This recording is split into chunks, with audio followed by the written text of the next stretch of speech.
I was actually I was in a meeting with some people at a grassroots event, and the energy just was like, people were like saddened. People were really hurt, man. And then at the same token, it just sparked a whole new like life and fight in us. They said, man, we gotta go out right now. You know, they had organized something to go to City Hall or to the Department of Justice right then and there. What I'm seeing happening is we are all starting to awaken more in the fact that we play a part in this. We have a part in changing the conditions. We play a part in changing the way that, so it won't be any more situations like a Michael Brown or situations like Eric Gardner. We all have to like step up, and that's what I'm seeing right now. I'm seeing it from the youngest generation to the elders to all walks of life, man. And I don't care what color you are. It's your responsibility to take care of each other as human beings.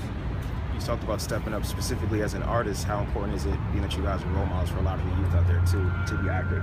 I mean, well, we have a lot of influence. Our voices mean something. Obviously, if people sing our songs, I mean, you know, our voice has an impact. And I feel that it's my duty.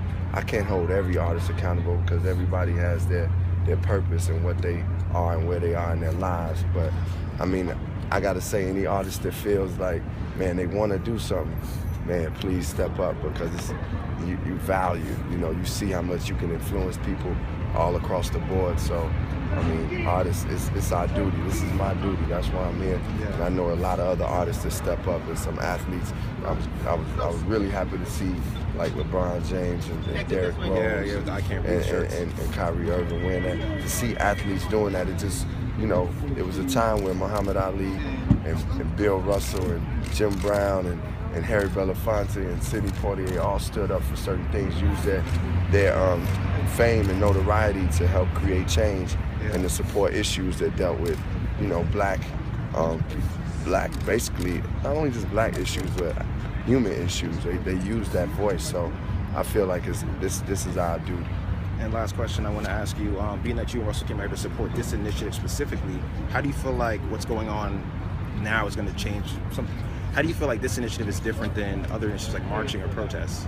Well, I think, you know, this initiative has specific points that we would like to see change.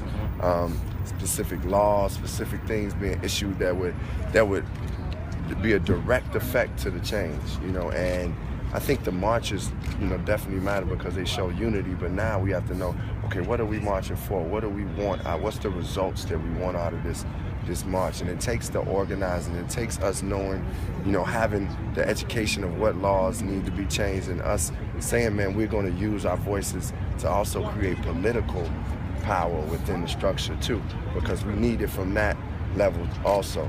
I feel like as a community, I know as a community, and I'm talking about all nationalities, we got to take our own community into our own hands and really take care of ourselves. But it's also a level of political structure where we have to create that change. And now, you know, with this specific, agenda, now you see laws that we're seeing we could change. We're seeing Russell talk directly to the governor, where we won't have incidents like this happen anymore. And now we're standing up, and like we said, we're gonna stand up till we get what we want out of this, until we get what we need, and that simply is justice and equality and love at that matter. And that's how we doing it. Thank you. Thank you. All right.